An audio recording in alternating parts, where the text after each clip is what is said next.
dunia dan seisinya ini bagi Allah tak sama nilainya dengan sebelah sayap lalat. Barang siapa yang beramal untuk akhiratnya, Allah akan cukupkan baginya urusan dunia. Sayati zamanun 'alan nasi as-sabiru fihim qalqabit al-jamarah. Akan ada satu masa di akhir zaman yang berpegang teguh dengan agamanya seperti orang yang sedang pegang bara api.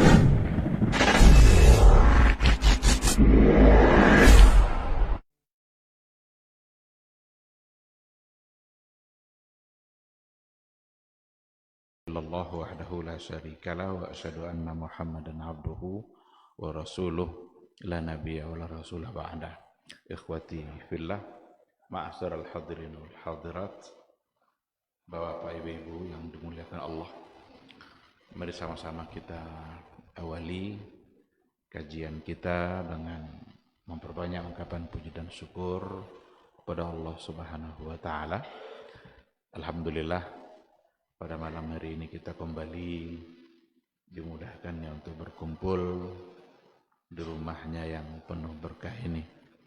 Mudah-mudahan kaki yang kita langkahkan ke rumah Allah itu bisa menghapus dosa-dosa kita dan bisa menambah derajat dan kemuliaan kita di sisi Allah Azza wa Jalla. Sama-sama kita juga harus memperbanyak selawat dan salam untuk Rasul kita yang mulia Nabi Muhammad sallallahu alaihi wasallam. Allahumma salli ala Muhammad wa ala ali Muhammad. Mudah-mudahan kita semakin mencintainya. Mudah-mudahan kita selalu diberikan kemampuan oleh Allah Subhanahu wa taala untuk membuktikan cinta kita kepada beliau. Cinta tidak cukup hanya dengan ucapan lisan, tapi cinta harus diikutkan dengan pengorbanan. Harapan kita tentu saja cinta itulah yang akan menyelamatkan kita di hari mahsyar, dan mudah-mudahan kita semua insyaallah bisa mendapatkan syafaat dari Rasulullah sallallahu alaihi wasallam. Amin amin ya rabbal alamin. Ikhwati fillah, ma'asyiral hadirin wal hadirat, rahimani Allah wa iyyakum.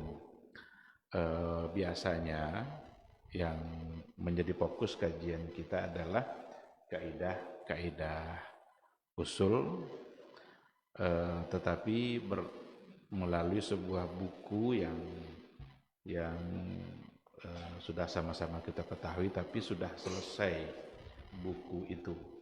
Meskipun kaidahnya belum selesai, kaidah masih banyak yang belum kita sampaikan, tapi buku panduan yang kita gunakan sudah berakhir.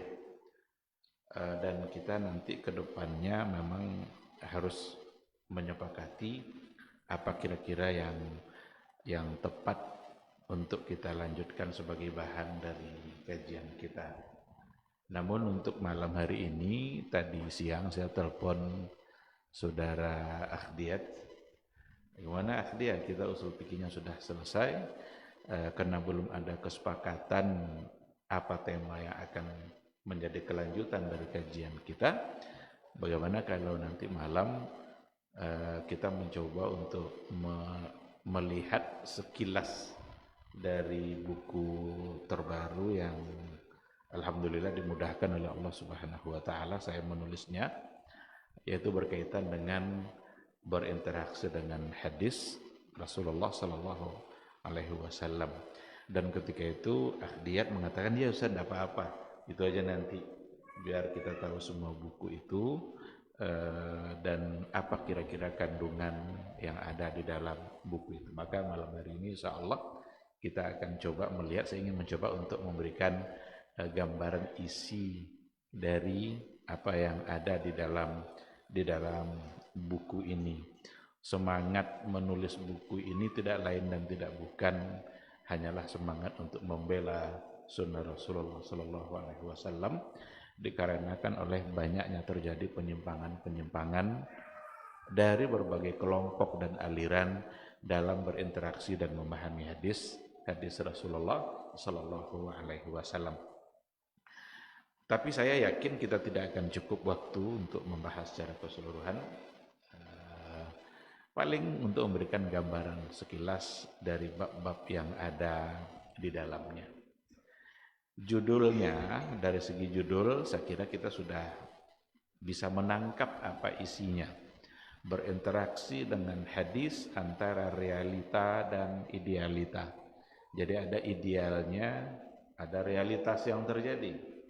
Lalu anak judulnya adalah menyingkap penyimpangan kelompok liberal, Syiah, Sufi dan aliran kalam dalam memahami hadis. Awalnya saya ingin membuat kata membongkar, bukan menyingkap. Tapi saya tengok belum pantas disebut membongkar. Kalau membongkar itu bongkar habis. Mesti detail. Semua bentuk kesalahan dijawab dengan detail. Sementara buku yang setipis ini barangkali belum pas untuk disebut membongkar, tapi setidaknya menyingkap. Menyingkap tuh nyilau-nyilau sekali. Silau buka sekali, oh iku salam. Itu menyingkap. Oleh karena itu saya memilih kata menyingkap penyimpangan. Walaupun ada kalau nggak salah di dalamnya tertulis juga membongkar. Karena memang niat awalnya untuk seperti itu, tetapi yang lebih tepat adalah menyingkap penyimpangan. Ada aliran-aliran dan kelompok-kelompok yang mereka memiliki penyimpangan-penyimpangan, kesalahan metodologi di dalam memahami dan berinteraksi dengan hadis-hadis Rasulullah Sallallahu Alaihi Wasallam. Secara umum buku ini terdiri dari 4 bagian. Bagian 1, 2, 3, dan 4. Intinya ada pada 3 dan 4. Tapi bagian 1 dan 2 itu sebagai apa namanya itu, pintu untuk menuju kepada inti dari pembahasan. Di mana bagian pertama mencoba untuk sekilas melirik antara hadis, antara tekstual dan kontekstual. Ini bahasa-bahasa yang kadang juga jadi apa namanya, kalian ini kan tekstual ini, enggak tahu kontekstual. Sebenarnya tekstual dan kontekstual itu enggak boleh dilagakan, jangan diadu gitu. Tapi dipadukan, harus disatukan, harus jalan secara bersamaan. Hadis secara tekstual dan kontekstual. Kalau tekstual yaitu memahami sesuai dengan teks, atau mengistinbat hukum sesuai dengan teks. Kalau kontekstual berarti memahami sesuai dengan konteks. Dua-duanya harus dipakai, tidak boleh hanya tekstual saja. Kita nanti akan sulit untuk menghadapi berbagai perkembangan zaman. Kalau seandainya hadis hanya dibaca secara tekstual. Seandainya hanya kontekstual saja, kita akan kehilangan prinsip. Ada hal-hal yang bersifat prinsip, kita akan kehilangan itu. Kalau seandainya yang kita kedepankan hanya kontekstual, semua mau dikontekskan. Nah, ada hal-hal yang di hadis Nabi itu yang kita harus bertahan di atas tekstualnya, dan ada hadis-hadis yang memang kalau kita tidak pahami secara kontekstual, maka kita akan salah di dalam mengistinbat hukum. Kalau mau kita berikan contoh umpamanya, ada hadis Nabi, nah ini terdapat di dalam buku ini contoh itu, ketika Rasul melarang untuk qada hajat menghadap kiblat. Iza dakhala ahadukumul khala, apabila kalian masuk ke kamar kecil untuk qada hajat, fala tastaqbilul qiblah wala tastadbiruha. Jangan menghadap kiblat, jangan pula membelakangi. Walakin, tetapi Nabi memberikan solusi. Gimana cara biar tidak menghadap, tidak membelakangi?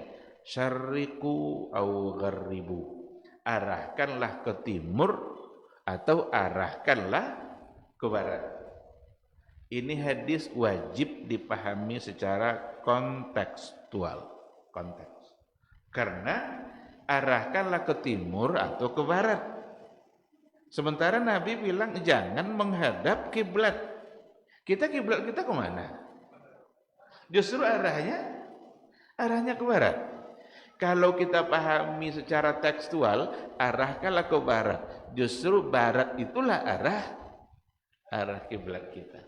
Ini barat maksudnya arah angin ini, bukan barat yang di sana. Barat arah mata angin. Nah, itu satu di antara sekian banyak contoh nanti bahwa hadis memang ada di antaranya yang wajib dipahami secara kontekstual. Kalau dikatakan farada Rasulullah sallallahu alaihi wasallam zakatal fitri sa'an min tamrin. Rasul sallallahu alaihi wasallam memfardukan zakat fitrah dan harus dibayar dengan sa'an min tamrin, 1 sa' dari kurma atau 1 sa' dari gandum. Ini kalau tidak kita kontekskan berarti kita harus membayar zakat fitrah dengan menggunakan kurma. Padahal kurma bukanlah sebagai makanan pokok kita. Oleh karena itu para ulama tidak melihat dari sisi kurmanya, tetapi adalah sebagai makanan pokok. Ini jadi memang tidak. Namun saya ingin menegaskan juga, jangan pula terlalu kontekstual. Kalau segala-galanya nanti dikontekskan, jangan-jangan kita kehilangan sesuatu yang prinsip, kita mengutak-atik agama yang tidak pantas untuk kita utak-atik. Dan akibatnya tentu akan menjadi tidak baik. Hal-hal yang dalam agama sudah baku, tidak boleh lagi dianalisa, diutak-atik lagi, karena sudah ditetapkan seperti itu kapan dan dimanapun kita berada. Kalaupun akan ada istihad, bukan pada hukumnya, tetapi pada bagaimana cara melaksanakan hukum. Contoh umpamanya, ketika Nabi mengajarkan bahwa sholat zuhur itu dimulai atau masuknya waktu zuhur itu ba'da zawal. Ba'da zawal artinya adalah setelah tergelincir matahari. Ini sesuatu yang sudah jelas hukumnya. Ba'da zawal. Tidak boleh kita roba-roba. Sebelum zawal berarti zuhur belum akan masuk. Sekarang persoalannya adalah bagaimana dengan negara-negara yang berada pada wilayah yang entah kapan zawalnya. Ada yang kadang malamnya 6 bulan, nanti siangnya 6 bulan. Atau sehari itu siangnya itu lebih dari 24 jam. Bisa 25 jam. Bagaimana zawal yang keterlaluan dalam kontekstualisasi hadis. Minta pindahkan sholat Jumat ke hari Ahad. Apa alasan? Orang Amerika sibuk-sibuk. Jadi untuk hadir di hari Jumat itu tidak bisa, adanya sibuk. Sibuk dengan urusan dunia. Alangkah maslahatnya, kata mereka nih, seandainya sholat itu dipindahkan ke hari Ahad, di mana hari libur, mereka bisa datang ramai-ramai karena tidak sibuk dan urusan dunianya, maka mereka mengusulkan agar dipindahkan pelaksanaan Jumat ke hari Ahad. Ini orang-orang yang keterlaluan dalam mengedepankan konteks tadi, akhirnya dia mengacak-acak agama. Mengacak-acak agama. Itulah nanti salah satu bentuk penyimpangan yang ada pada berinteraksi dengan hadis-hadis Rasulullah SAW yang datang dari orang-orang liberal. Jadi pada poin bagian pertama itu fokus bicara sekilas saja, itu tidak pula panjang-panjang bagaimana kita memahami hadis secara tekstual dan juga kontekstual. Adapun pada bagian kedua ini sekadar memberikan gambaran kepada kita bersama tentang teoritis hadis dan sunnah. Ada dua istilah yang selama ini kita dengar, ada hadis, ada sunnah. Apakah hadis dan sunnah itu dua istilah yang sama atau dua istilah yang berbeda? Atau ada samanya, ada bedanya? Adakah kata sunnah langsung datang dari Nabi? Ada kan? Alaikum bisunnati. Adakah kata hadis langsung datang dari Nabi? Kalau sunnah tadi ada tuh kan? Alaikum bisunnati. Adakah kata hadis yang langsung keluar dari ucapan Rasul sendiri? Ada. Dan itu bisa dibaca, dilihat riwayatnya di bagian yang kedua tadi. Karena Rasul sendiri mengatakan hadzal hadis. Itu ketika Abu Hurairah bertanya tentang, ya Rasulullah, siapa orang yang akan paling berbahagia dalam mendapatkan syafaatmu di hari kiamat? Apa kata Rasul? Saya sudah duga wahai Abu Hurairah, tidak akan ada orang yang mendahuluimu bertanya tentang hadis ini. Berarti Nabi sendiri mengatakan hadzal hadis. Berarti dua-duanya datang dari Nabi. Hadis juga datang dari Nabi, sunnah juga datang dari Rasulullah sallallahu alaihi wasallam. Nah, bagaimana cara membedakannya? Inilah sekilas yang dibahas pada bagian yang kedua ini, di mana tergantung nanti definisi itu datang dari siapa. Ahlul hadis, muhaddis cenderung untuk tidak membedakan antara hadis dengan sunnah. Hadis adalah sunnah, sunnah adalah hadis. Oleh muhaddis. Tetapi oleh ahli usul fikih memang nampak mereka membedakan antara hadis dengan sunnah. Lebih luas hadis daripada sunnah oleh ahli usul fikih. Kenapa demikian? Sunnah itu hanya fokus untuk sesuatu yang bisa dijadikan sumber hukum. Sesuatu yang bisa dijadikan sumber hukum. Dulu ketika kita belajar buku ini, saya kira, tapi sudah lama dulu, sudah berapa bulan yang bahkan tahun mungkin hitungannya.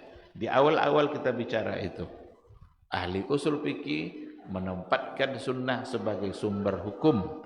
Maka yang menjadi sunnah, yang dianggap sunnah adalah semua yang datang dari Nabi setelah beliau diangkat menjadi Rasul. Adapun hadis, baik sebelum diangkat maupun sesudah diangkat, semua menjadi bagian dari, bisa disebut sebagai hadis. Sementara sunnah hanya yang datang dari Nabi setelah dia diangkat menjadi Rasul. Yang sebelumnya tidak disebut sunnah. Kenapa demikian? Karena tidak menjadi sumber hukum. Yang dilakukan Nabi sebelum diangkat menjadi Rasul berarti bukan menjadi tasyri'. Tidak ada unsur syariatnya di situ karena dia belum menjadi Rasul. Nah, ini dalam pandangan ahli usul fikih. Sementara di kalangan muhaddis, ahlul hadis, mereka tidak membedakan karena memang fokus mereka adalah mencoba untuk menginventarisir semua yang datang dari Nabi. Baik setelah maupun sebelum. Bahkan sifat-sifat khalqiyah dan khuluqiyah itu menjadi hadis. Karena itu datang dari Rasulullah sallallahu alaihi wasallam, tapi tidak menjadi sunnah yang dalam artian muttaba'ah. Di situ ada tasyri'. Bagaimana mungkin sifat-sifat khalqiyah dijadikan sunnah muttaba'ah? Sifat khalqiyah itu sifat-sifat penciptaan Nabi. Nabi diciptakan kulitnya putih umpamanya. Gimana mau menjadikan sebagai sunnah? Hanya orang-orang yang berkulit putih saja berarti yang sunnah. Padahal itu bukan kemampuan kita untuk memutihkan kulit itu. Itu kehendak Allah, maka tidak menjadi sunnah yang harus di situ diambil dimensi tasyri'. Itu maksudnya. Apakah rambut panjang sampai bahu menjadi sunnah? Ada orang kadang yang diikutinya cuma sunnah rambut itu aja. Dipanjangkannya rambutnya. Kamu kok panjang rambutnya? Rasul panjang rambutnya katanya. Dia ikuti sunnah atau yang ada dalam catatan hadis yang tidak mengandung hukum tasyri'. Sementara yang dianjurkan untuk diamalkan justru mereka tidak lakukan. Jadi jangan sampai terbalik. Kadang kita sibuk untuk mengikuti hal-hal yang memang bukan tasyri', tapi kita lalai untuk mengikuti sesuatu yang memang harus kita jalankan karena di dalamnya ada unsur tasyri'. Nah, jadi poin kedua, kira-kira bicara seputar itu. Kemudian juga hujjiyatus sunnah. Hujjahnya sunnah itu dari mana kita dapatkan? Dari hadis, dari Al-Quran, dari ijma'ul ulama. Sepakat ulama mengatakan bahwa sunnah adalah hujjah. Semua ulama sepakat mengatakan bahwa sunnah itu sebagai sumber hukum yang kedua setelah Al-Quranul Karim. Bahkan kedudukan sunnah dari sisi dia datang dari bisikan wahyu dari Allah, maka sunnah sesungguhnya juga adalah wahyu. Karena Al-Quran sendiri yang mengatakan wa ma yantiqu 'anil hawa in huwa illa wahyun yuha. Nabi itu kalau berbicara dia tidak menyebutkan sesuatu berdasarkan keinginan hawa nafsunya. In huwa illa wahyun yuha. Yang diucapkannya adalah wahyu yang dibisikkan kepada dia. Berarti sunnah sendiri sesungguhnya kedudukannya wahyu dari segi tasyri'nya. Namun ada keistimewaan sunnah itu memang daripada Al-Quranul Karim. Kalau sunnah ada dua dimensi dia. Ada dimensi basyari, dimensi dia Rasul sebagai manusia.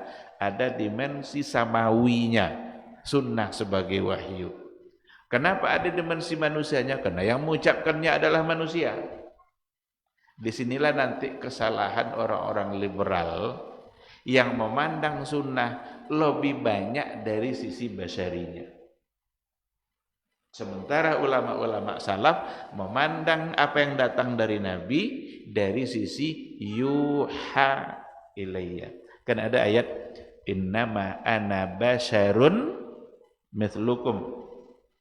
Sesungguhnya saya adalah basyarun mithlukum, manusia sama seperti kalian. Orang-orang liberal memegang ini nih. Oh, kalau begitu yang datang dari Nabi ya dia sebagai manusia. Banyak sekali hukum-hukum yang datang dari Nabi tidak dianggapnya sebagai sebuah sunnah, tapi hanya karena kebiasaan orang Arab. Hanya kebiasaan orang Arab. Bahkan jilbab pun kata mereka itu adalah tradisi Arab. Karena mereka menempatkan apa yang datang dari Nabi itu dari sisi basyariahnya saja. Padahal yang harus dikedepankan ujung ayat itu innama ana apa tadi ayatnya? Innama ana basyarun mithlukum yuha ilayya. Yuha ilayya itu diberikan wahyu kepada saya. Ulama salaf mengedepankan yuha ilayya, sedangkan orang-orang liberal mengedepankan innama ana basyarun mithlukum. Sehingga banyak sekali kita temukan. Ada beberapa contoh yang saya sebutkan di dalam ketika bicara tentang kelompok liberal, bagaimana mereka menempatkan hukum-hukum tidak dipandang dari sisi hukum sunnahnya, tapi dipandang dari sisi kemanusiaan yang ada pada Rasulullah SAW. Kita tidak menafikan adanya itu, tetapi yang dominan yang datang dari Nabi adalah tasyri'. Ada memang nanti hal-hal yang datang dari Nabi, mungkin itu sebagai sesuatu yang kebiasaan dia, ada memang. Tetapi tidak itu yang mendominasi. Sebagaimana yang diyakini oleh orang-orang liberal. Bahkan ketika ada larangan nikah beda agama oleh orang-orang liberal, enggak itu. Karena mereka memandang Dulu tuh memang terjadi permusuhan antara muslim dengan kafir dan non muslim. Sekarang kan sudah disatukan, jadi tidak lagi bermusuhan. Nggak tahu dari mana mereka dapat tidak lagi bermusuhan itu. Dan itu kan dalam analisa mereka yang sangat dangkal, sehingga dianggapnya hukum itu tidak lagi berlaku. Baik, itu bagian yang pertama ya. Bagian yang kedua, tinjauan teoritis tentang hadis dan sunnah. Pada poin C-nya nanti apa fungsi sunnah terhadap Al-Qur'anul Karim. Imam Al-Auza'i justru mengatakan al-kitabu ahwaju ila sunnah minas sunnati ilal kitab. Al-Quran itu lebih butuh kepada sunnah daripada kebutuhan sunnah terhadap Al-Quran. Nah, ini perlu juga dipahami baik-baik, karena kalau tidak dipahami baik-baik seolah-olah sunnah lebih tinggi, karena Al-Quran lebih butuh kepada sunnah, berarti seolah-olah sunnah lebih tinggi. Bukan itu maksud Imam Al-Auza'i. Ada banyak sekali dalam Al-Quranul Karim ayat-ayat yang datang, yang diturunkan oleh Allah Subhanahu wa ta'ala, tapi memang tidak mungkin kita paham kecuali melalui sunnah. Ada hal-hal yang bersifat umum, bersifat global, Nabi lah yang memberikan penjelasan. Dalam Al-Quran ada perintah zakat, tetapi tidak diberikan penjelasan berapa zakat yang harus dikeluarkan, apa saja benda-benda yang wajib untuk dizakatkan. Itu adanya pada sunnah. Al-Quran memerintahkan untuk sholat, aqimus shalah, sujudlah dan rukuklah, warka'u ma'ar raki'in. Tapi yang kita baca saat ruku apa? Tidak ada dalam Al-Quran. Dari mana kita dapat? Itu dari sunnah Rasulullah Sallallahu Alaihi Wasallam. Oleh karena itu, sunnah punya kedudukan yang sangat tinggi dan punya fungsi yang luar biasa untuk Al-Quranul Karim. Tanpa sunnah kita tidak akan memahami agama, memahami Al-Quran secara utuh itu hanya dengan sunnah Rasulullah Sallallahu Alaihi Wasallam. Oleh karena itu, keinginan kelompok ingkar sunnah, ada satu kelompok mungkirus sunnah yang ingin memisahkan antara Quran dengan sunnah. Mereka menganggap hanya Quran saja, sunnah tidak penting. Itu sesuatu yang sangat tidak masuk akal, tidak logis, mustahil kita pisahkan antara sunnah dengan Al-Quran. Saya punya dosen waktu di Maroko, dia cenderung punya pikiran seperti itu. Ditulisnya sebuah buku, judulnya Nahnu wal Quran. Nahnu wal Quran, kita dan Al-Quran. Saya beli buku itu. Rupanya inti yang ingin dia sampaikan, kita cukup hanya dengan Al-Quran. Sehingga judulnya Nahnu wal Quran.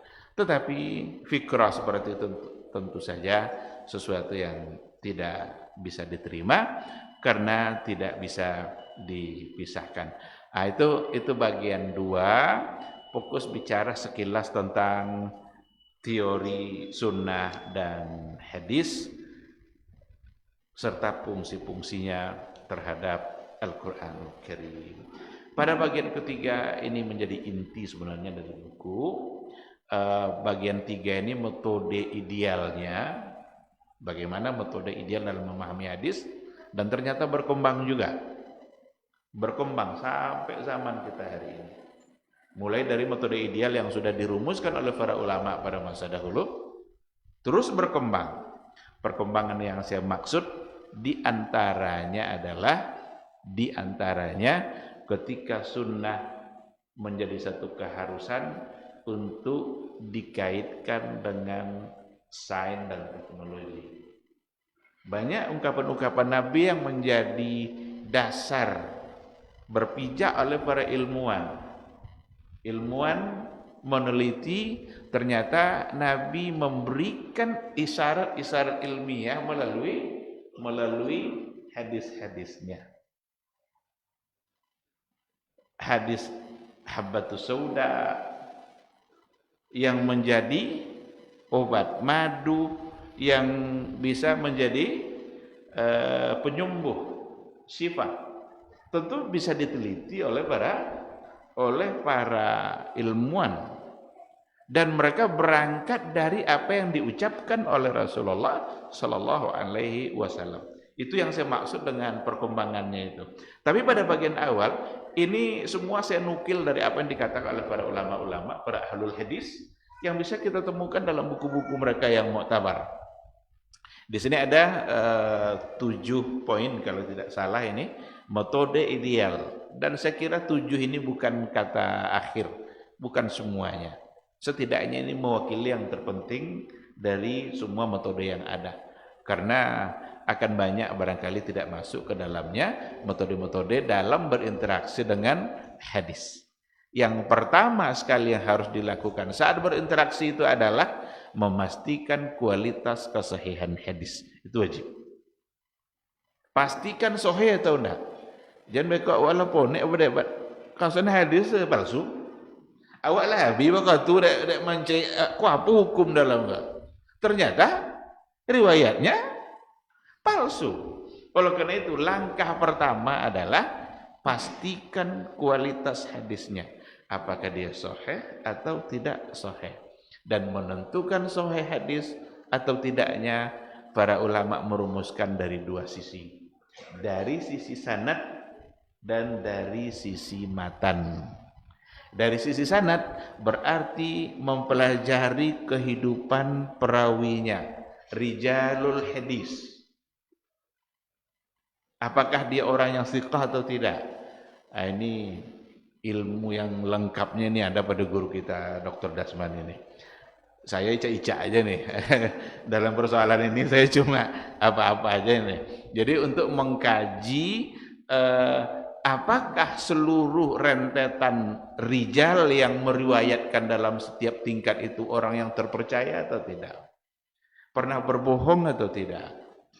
Kalau pernah berbohong walaupun sekali, dan kadang berbohongnya bukan pada orang, tapi pada hewan, hadisnya sudah tidak diterima. Jadi kalau ada namanya orang, dipanggilnya kucing, diginikannya tangannya. Pus, pus, pus, kan gitu biasa panggil kucing, pus, pus, pus. Datang kucing itu, ternyata di telapak tangannya tidak ada makanan. Mulai hari itu riwayatnya sudah tidak diterima. Kenapa demikian? Karena berbohong, kalau dia bisa berbohong pada hewan, dia juga akan mudah berbohong pada manusia. Luar biasa ulama-ulama kita dalam menjaga agama ini. Maka terpelihara hadis Nabi itu. Sehingga dalam tingkat yang barangkali oleh kita mungkin biasa gitu. Beberapa kali berbohong ke hewan kan, ke ayam pemoga biasa ya. Tapi bagi ulama dulu itu bukan biasa. Ini adalah mencederai wibawa dia dan bisa membuat riwayatnya tidak lagi diterima. Jadi poin yang pertama, memastikan kualitas kesahihan sebuah hadis. Tapi waktu bisa sudah masuk, kita akan jawab dulu suara azan. Insyaallah nanti kita sambung.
Bismillahirrahmanirrahim. Alhamdulillah wassalatu wassalamu ala Rasulillah wa ala alihi wa sahbihi wa mawala. Ikhwati fillah, ma'asyiral hadirin wal hadirat, rahimani Allah wa iyyakum. Kembali kita kepada materi kita. Jadi pada bagian ketiga, bagaimana metode ideal di dalam memahami atau berinteraksi dengan sunnah Rasulullah sallallahu alaihi wasallam. Maka poin yang pertama sekali adalah mesti didudukkan dulu apakah dia sebagai hadis yang sahih atau tidak. Kalau sudah ternyata dia tidak sahih lagi, buat apa lagi mau diistimbatkan hukum? Karena hadis dhaif tidak bisa dijadikan hujjah dalam hukum. Walaupun ada nanti perselisihan di kalangan para ulama tentang fadailul a'mal, sekadar untuk menambah semangat ibadah, tapi bukan untuk mendatangkan ibadah yang baru. Agar bersemangat dia mengerjakan satu amalan yang masyru', ada umpamanya riwayat tapi statusnya dhaif yang berhubungan fadailnya tadi, itu oleh sebagian dapat diterima, tapi bukan untuk mendatangkan amal yang baru. Nah, ini yang pertama. Ada banyak poin, saya tidak akan masuk ke situ pada poin yang pertama ini karena memang waktu tidak akan memungkinkan. Yang kedua, memastikan melalui matan. Jadi sahih hadis itu bisa ditinjau dari sisi sanadnya, bisa dilihat dari sisi matannya. Kalau matan betul redaksi hadis, bagaimana para ulama merumuskannya? Uslub bahasanya yang mencerminkan kalau itu bukan bahasa dari Nabi. Ada contoh di dalam. Bahasa Nabi itu bahasa yang sangat indah. Para ulama dahulu begitu mudah untuk mengatakan kok ndak Nabi dan nyabuin dak kodenya. Ada uslub yang memang Nabi itu terpelihara dalam bahasanya, bahkan Rasul itu bahasanya disebut dengan jawami'ul kalim. Jawami'ul kalim itu bahasa singkat, maknanya padat, luas. Kadang Nabi ngomong tidak sampai sebaris, tetapi kandungan yang ada di dalam ungkapan Nabi itu dijelaskan oleh para ulama berhalaman-halaman. Ada satu hadis itu disyarah oleh ulama jadi 2 jilid. May yuridillahu bihi khairan yufaqihu fiddin. May yuridillahu bihi khairan itu jilid pertama. Barang siapa yang Allah inginkan ia menjadi orang baik, yufaqihu fiddin. Allah jadikan ia faqih dalam agama. Itu jilid 2. La darara wa la dirar. Jadi kaidah oleh ulama fikih jadinya. Ungkapan Nabi tapi jadi kaidah. Kalau sudah jadi kaidah, berarti ada keumuman makna yang berlaku pada banyak hal. Jangan menyakiti diri sendiri, jangan pula memudaratkan orang lain. Berarti jangan melakukan sesuatu yang merusak diri sendiri atau merusak orang lain. Ini benar-benar makna yang sangat luas. Maka Nabi jawami'ul kalim. Oleh karena itu ulama hadis begitu mudah untuk menentukan ndak Nabi ini, kok pasti ndak hadis ini. Awak ndak bisa awak dulu itu ulama-ulama. Karena memang mereka mengerti betul dengan kekuatan bahasa yang dimiliki oleh Rasulullah sallallahu alaihi wasallam. Bertentangan dengan Quran, bertentangan dengan hadis mutawatir, bertentangan dengan ijma'. Ada riwayat hadis bunyinya begini seperti disebutkan oleh Ibnul Qayyim dalam kitab-kitab hadis maudhu'nya. Sesungguhnya inna walada zina la yadkhulul jannah hatta ila sab'ati abad. Anak zina itu tidak akan masuk surga sampai 7 keturunan. Ada riwayat yang menyatakan. Tetapi para ulama menghukumnya sebagai hadis yang palsu, maudhu'. Apa dosa anak zina? Kok tidak pantas pula masuk surga? Sampai belum 7 keturunan. Ala jole tutur kan? Tapi ada riwayat itu.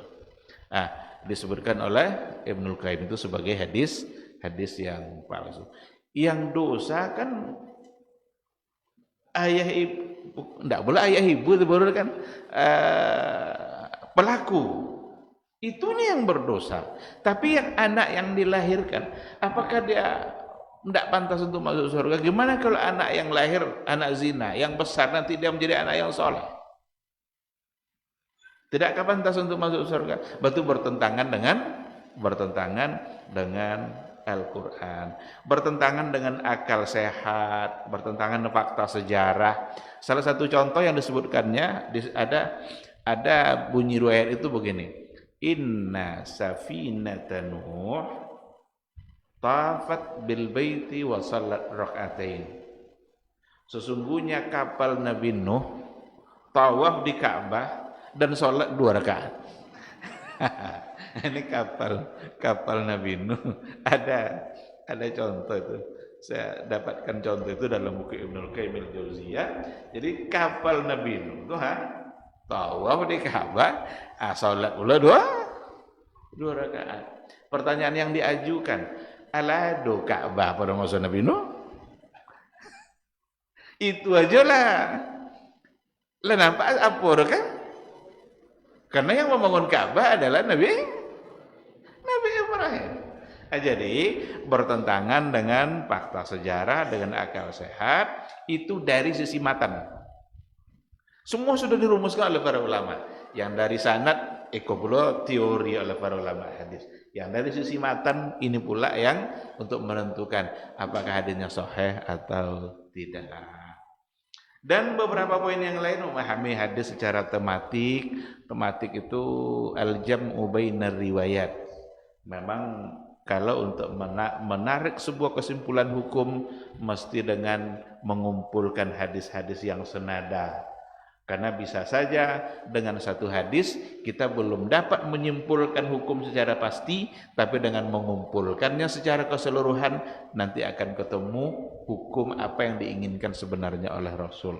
Satu contoh saja umpamanya, ada hadis bunyinya laisa minal birri as-siyamu fis safar.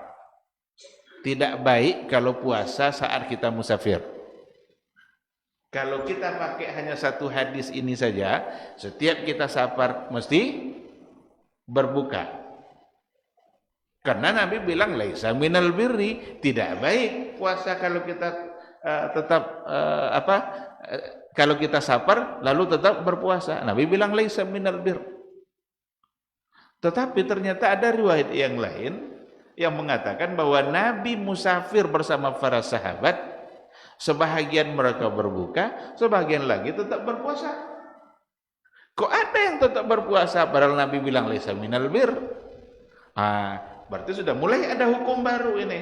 Dicoba analisa oleh para ulama, termasuk diantaranya Ibnu Hajar Al-Asqalani yang mengatakan larangan puasa bagi musafir itu ketika dikatakan tidak baik, itu adalah bagi dia yang memang akan kesulitan dengan puasanya. Berarti jangan berpuasa.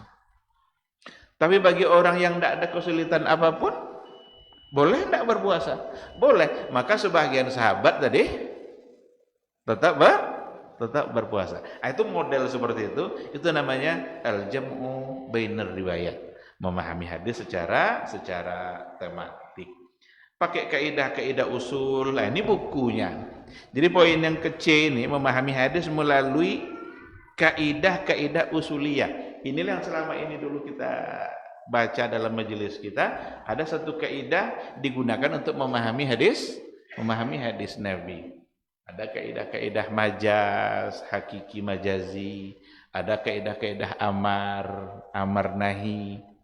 Dengan adanya kaidah itu dapatlah kita pahami hukumnya. Ini perintah ini untuk wajib atau tidak? Apakah perintah itu untuk menunjukkan sunnah? Apakah semua perintah itu wajib atau ada yang tidak wajib? Itu dikembalikan kepada kaidah-kaidah yang dirumuskan oleh para ulama. Baik, ini banyak ini poinnya ya. Saya khawatir nanti terlalu lama. Saya ingin masuk pada bagian 4 lah. Bagian 4 ini realitas penyimpangannya. Yang ada di buku hanya pada 4 kelompok saja. liberal, Syiah, Sufi, dan aliran kalam. Beberapa bentuk penyimpangan orang-orang liberal tadi sebagian sudah kita sampaikan. Mempersempit ruang keteladanan terhadap Rasul. Jadi mereka lebih banyak memandang Rasul itu sebagai manusia biasa daripada memandang Muhammad sallallahu alaihi wasallam sebagai seorang rasul. Jadi ayat yang tadi itu innama ana basarun, itunya yang dikedepankannya. Seharusnya yang dikedepankan yuha ilayya. Ini yang dimaksud dengan mempersempit ruang keteladanan. Bahkan definisi sunnah yang disampaikan oleh Imam Syafi'i ketika dikatakan bahwa sunnah itu adalah ma'uthira ilan nabi, yang datang dari nabi, perkataannya, perbuatannya, takrirnya, itu dikritik oleh orang-orang liberal. Mereka hanya menempatkan sunnah itu pada sesuatu yang bersifat risalah saja, yang hanya mengandung tasrih. Yang selain itu bagi mereka tidak sunnah, karena dianggap itu datang dari Nabi Muhammad sebagai seorang manusia.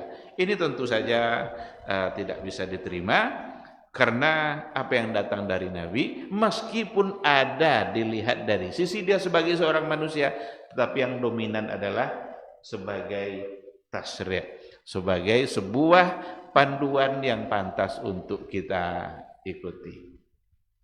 Maka mempersempit ruang keteladanan itu menggerogoti cinta kita kepada Nabi. Kita anggap Nabi itu ya sama aja nanti dengan orang-orang yang lain. Hilang, terkikis cinta kita. Padahal orang mencintai Nabi ingin mencoba untuk mengikuti beliau sedetailnya, meskipun itu tidak menjadi tasrih. Bukan menjadi sesuatu yang mengandung hukum, tapi karena Nabi melakukan, mereka tetap berupaya untuk melakukannya atas nama cinta. Itu yang hilang kalau seandainya dipersempit ruang keteladanan kepada Rasulullah sallallahu alaihi wasallam. Ada beda orang liberal ini, mereka mengkritisi hadis dimulai dari matan. Kalau ulama salaf, ulama hadis, kritik hadis dimulai dari sanad. Siapa orangnya? Bukan matannya dulu, tapi orang liberal memulai kritikannya dari matan. Ketika nanti matan itu seolah-olah oleh akal mereka bertentangan, atau mungkin tidak sejalan dengan unsur-unsur keadilan, isu gender dan lain sebagainya, sahabat yang menjadi sumber riwayat itu akan didiskreditkan. Ini secara fakta seperti itu. Contoh, hadis-hadis misoginis istilahnya itu. Hadis-hadis yang berhubungan dengan perempuan, yang seolah-olah perempuan nanti tidak dihargai. Contoh begini, sholat itu batal kalau sholat seseorang, kita nih laki-laki, akan batal kalau lewat di hadapannya anjing dan perempuan. Apa kata orang liberal?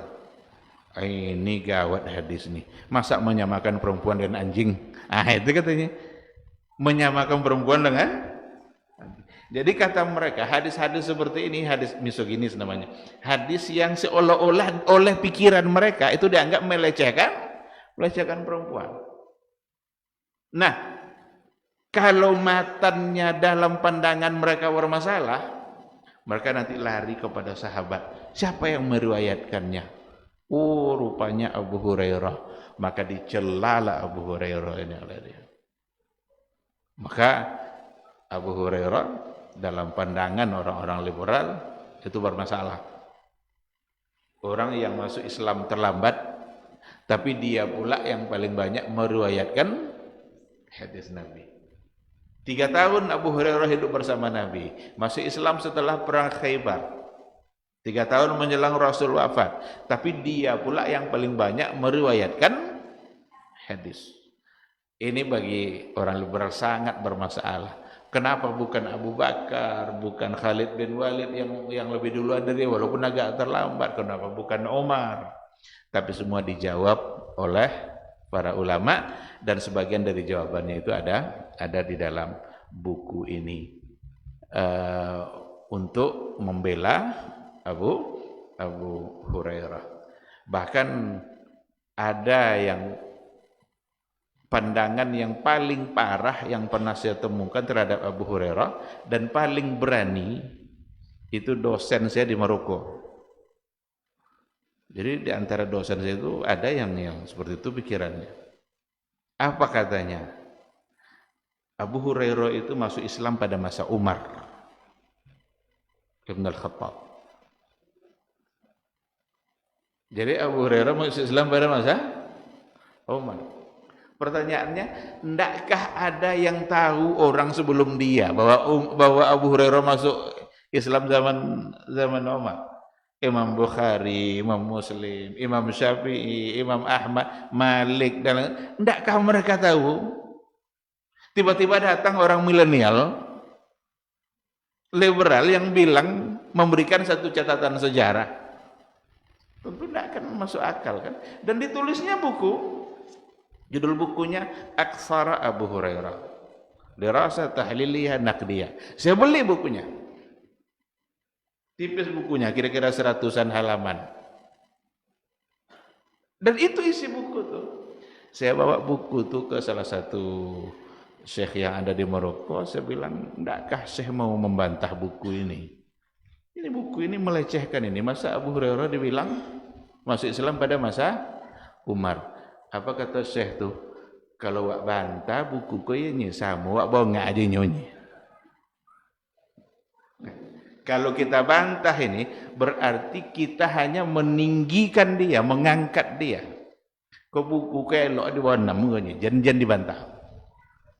Dan ternyata memang sampai sekarang pemikirannya tidak berkembang. Tidak akan ada orang yang siap menerima untuk mengatakan bahwa Abu Hurairah masuk Islam pada masa Umar.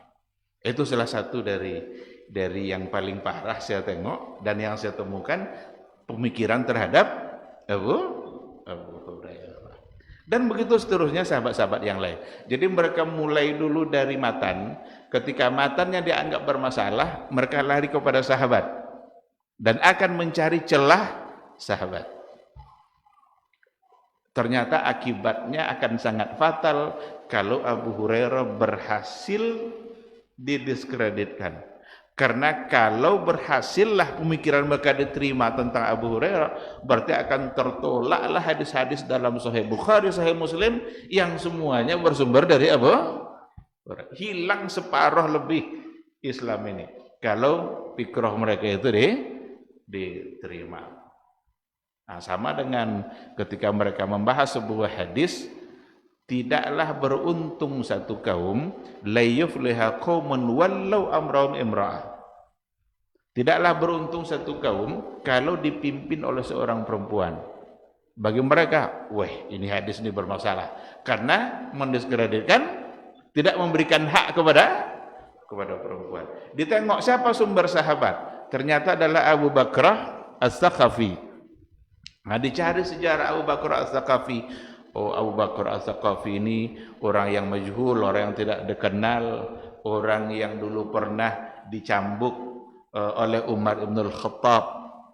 Padahal ratusan hadis yang datang dari Abu Bakar As-Saqafi, dan dia adalah salah seorang dari sahabat Nabi yang mulia yang memang banyak meriwayatkan hadis walaupun tidak sebanyak Abu Hurairah, tetapi lebih dari 130 riwayat yang datang dari Abu Bakar As-Saqafi. Kalau diterima pula pemikirannya yang tadi, maka tertolak pula lah hadis-hadis dari Abu Bakar yang bersumber dari Abu Bakar As-Saqafi. Hilang pula sekian banyak poin-poin dalam beragama. Ini jadi mengkritisi kebenaran memulai dari matan dan menghujat sahabat ketika riwayat itu dianggap tidak sejalan dengan akal mereka. Poin yang B-nya penyimpangan kelompok Syiah. Saya kira Syiah sudah semakin dipahami sekarang itu sebagai kelompok yang memang sangat menyimpang. Bahkan mereka punya definisi hadis sendiri yang berbeda dengan definisi Ahlus Sunnah. Orang Syiah punya definisi hadis. Kalau dikembalikan kepada referensi mereka, referensi orang-orang Syiah sendiri. Kalau ulama hadis kan mendefinisikan hadis itu kan sesuatu yang disandarkan kepada Rasul. Orang Syiah mengatakan yang hadis atau yang sunnah itu adalah sesuatu yang disandarkan kepada orang yang maksum. Dan yang maksum di sini yang mereka maksud bukan hanya Rasul saja, tapi Rasul dan keturunan-keturunannya. Yang mereka maksud adalah imam-imam yang 12 yang mereka miliki. Itu yang mereka maksud. Sehingga mereka menempatkan aqwalul imam itu sama dengan hadis. Sebagaimana kita harus terima ungkapan Nabi sebagai hadis, maka kita harus juga menerima ungkapan imam-imam sebagai hadis. Karena dia maksum. Ini saja itu sudah bertentangan. Karena yang hadis itu hanya yang datang dari Rasulullah Sallallahu Alaihi Wasallam. Orang-orang Syiah itu mengkafirkan para sahabat, kecuali hanya beberapa orang saja.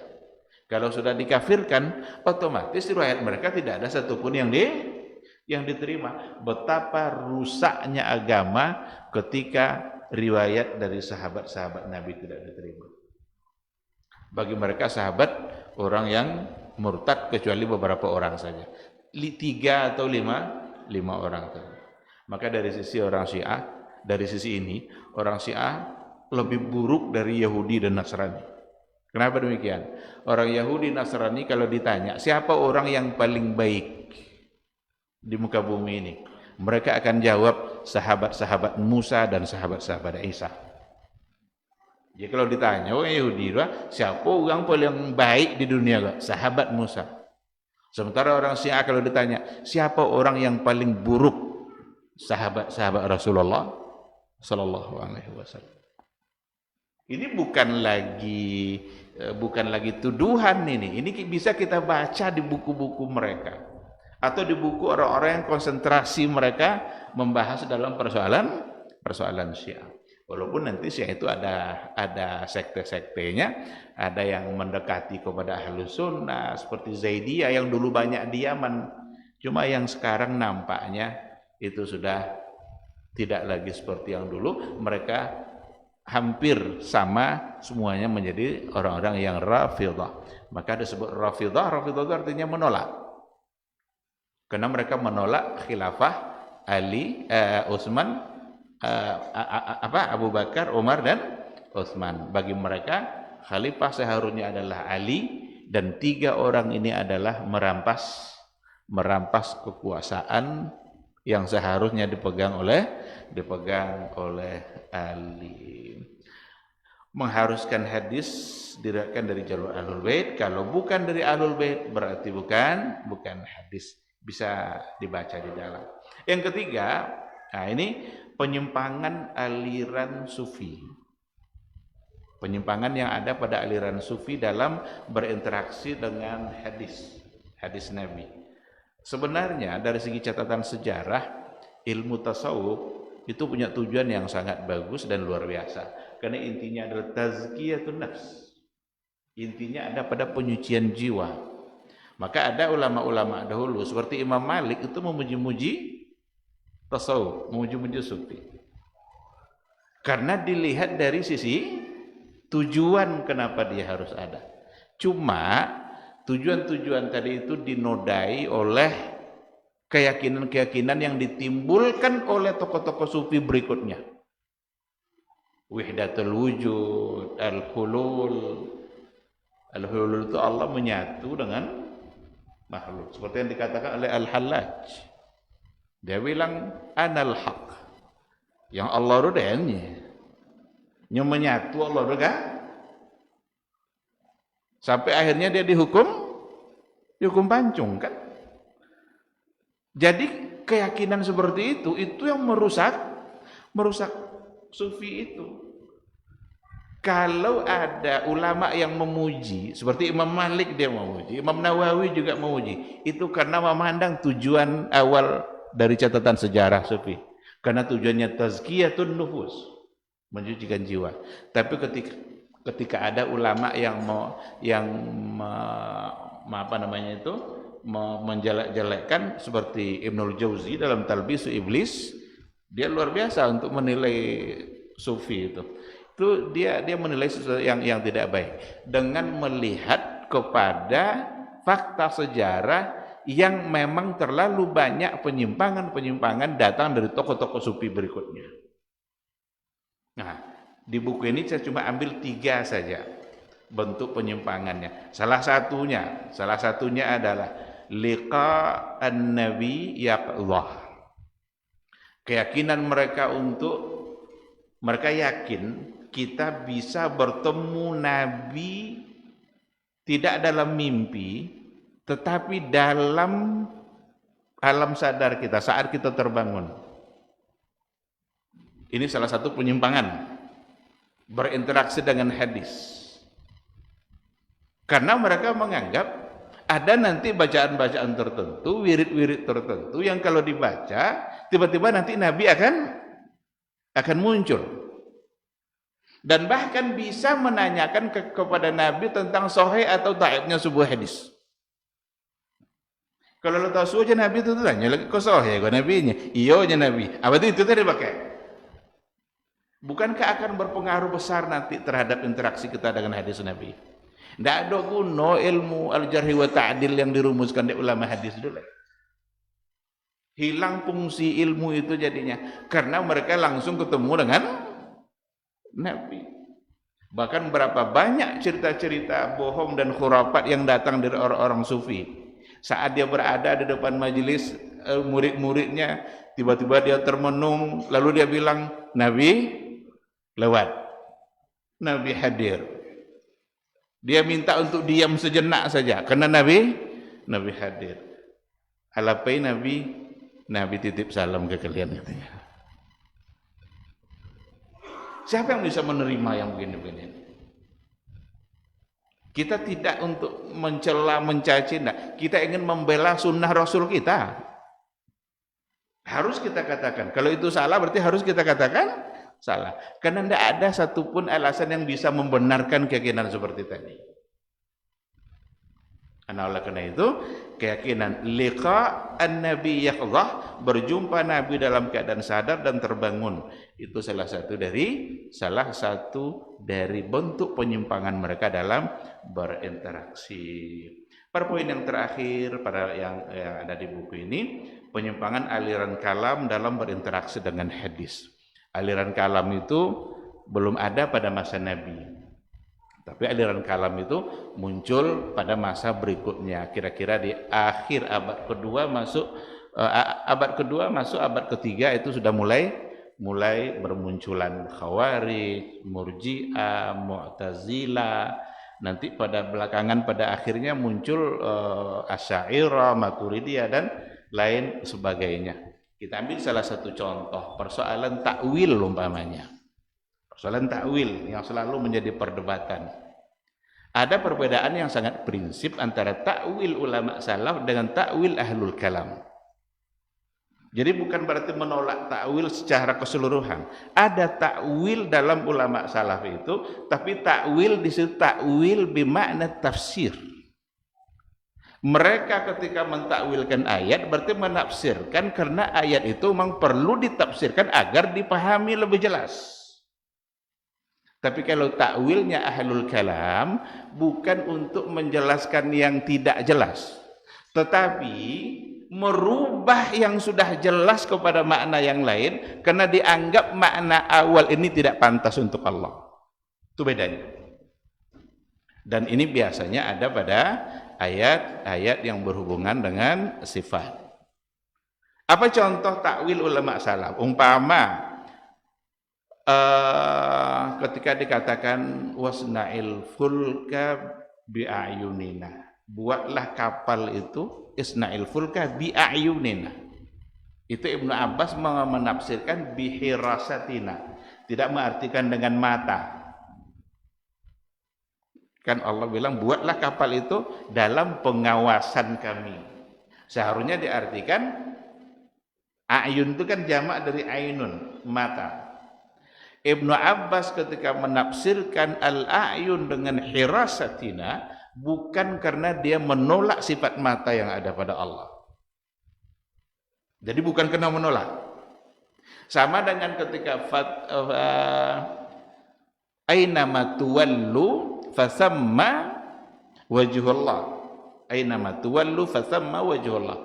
Kemanapun kamu arahkan wajahmu, di situ wajah Allah. Cenderung juga para ulama salaf sebagian itu mengartikan wajhullah dengan kiblatullah, kiblat Allah. Dan itu bukan karena menolak sifat wajah bagi Allah. Itu diartikan kiblat karena memang ada karinah yang menunjukkan makna kiblat. Dilihat dari asbab nuzul. Apa asbab nuzulnya? Ada sahabat yang sholat di malam hari, gelap tidak tahu arah kiblat. Akhirnya mereka sholatlah ke satu arah yang dia yakini itu kiblat. Setelah subuh baru dia tahu ternyata itu bukan kiblat. Datanglah dia menemui Nabi, ya Rasulullah, malam tadi kami mau sholat, kami anggap ini adalah kiblat, ternyata bukan. Turun ayat tadi. Ainama tuwallu, kemanapun kamu arahkan wajahmu, di situ wajhullah. Ada yang mengartikan kiblatullah. Ketika diartikan kiblat bukan karena menolak. Ini takwil ulama salaf. Tapi takwil ahlul kalam ketika mereka memaknai satu kata karena memang menolak makna asal karena tidak dianggap cocok untuk Allah. Apa contoh? Istawa yang ditakwilkan kepada istaula. Istawa Ar-Rahmanu 'alal 'arsy istawa. Ar-Rahman 'alal 'arsy istawa. Istawa ini dalam takwilnya ahlul kalam seperti Mu'tazilah dan juga diikutkan oleh Asy'ariyah, takwil Mu'tazilah tadi, itu artinya istaula. Dia tidak sedang menafsirkan, tetapi dia sedang menolak sifat istawa bagi Allah karena dianggap tidak pantas. Maka dipindahkan maknanya, ditakwilkan menjadi istaulah. Tak ada satupun sahabat yang mengartikan istawa menjadi istaulah, tidak ada. Karena yang pertama kali yang memaknai istawa menjadi istaulah itu adalah tokoh Mu'tazilah dengan konsep takwilnya. Nah, ini bedanya. Jadi bukan berarti nanti takwil itu tidak ada sama sekali, ada, tetapi takwil bermakna tafsir. Sementara yang ahlul kalam takwilnya bukan untuk menafsirkan, tapi untuk memindahkan kepada makna lain. Sebab yang ini dianggap tidak pantas bagi Allah. Maka yadun ditakwilkan kepada kudrah. Bukan untuk menafsirkan yadun, enggak. Karena dianggap yadun tidak pantas bagi Allah. Dianggap menyerupakan. Padahal tidak perlu ada kekhawatiran penyerupaan dan jangan pernah meyakini serupa antara sifat-sifat Allah dengan yang ada pada makhluk. Mustahil sama. Karena Allah sendiri sudah menafikan laisa kamitslihi syai'un wa huwas samiul basir. Ikhwati billah. Itu satu contoh takwil, nanti ada tahrif, itu semua adalah bagian dari penyimpangan-penyimpangan. Dan yang terakhir menolak hadis ahad. Ini juga cenderung ada dalam pemikiran mereka, sebab menolak hadis ahad maksudnya dalam persoalan akidah, dalam persoalan tauhid, karena akidah itu sesuatu yang bersifat pondasi, harus qat'i.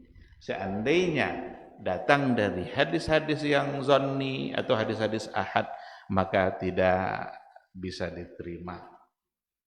Tapi fikrah ini juga tidak bisa dibenarkan. Berapa banyak nanti hadis-hadis zanni, hadis-hadis ahad yang akan tertolak, padahal dia berhubungan dengan masalah akidah. Masalah azab kubur, pertanyaan malaikat mungkar dan nakir, nanti ada masalah-masalah akidah yang disampaikan melalui hadis ahad. itu akan semuanya akan menjadi tertolak jika memang hadis ahad tidak bisa dipakai. Ikhwati fillah, saya kira ini mungkin sekedar menggambarkan ya, menggambarkan isi dari buku berinteraksi dengan hadis antara realita dan idealita. Mudah-mudahan hadirnya buku ini bermanfaat insyaallah, dan tentu saja sebagai karya anak manusia tentu akan sangat banyak sekali kekurangan-kekurangan, karena yang sempurna itu hanya milik Allah Subhanahu wa ta'ala. Oleh karena itu dibutuhkan adanya kritikan-kritikan, masukan-masukan seandainya ada, itu yang tentu diharapkan untuk kesempurnaan. Terima kasih. Kita tutup atau ada pertanyaan satu atau dua? Kalau tidak ada, cukup saya kira. Baik, kalau tidak ada, sekali lagi semoga apa yang saya sampaikan dapat menambah ilmu kita, dan semoga kita selalu diberikan semangat dan kemampuan oleh Allah Subhanahu wa ta'ala untuk membela sunnah Rasul kita dari berbagai macam bentuk penyimpangan-penyimpangan. Terima kasih. Subhanakallahumma wa bihamdika asyhadu an la ilaha illa anta astaghfiruka wa atubu ilaik. Wassalamualaikum warahmatullahi wabarakatuh.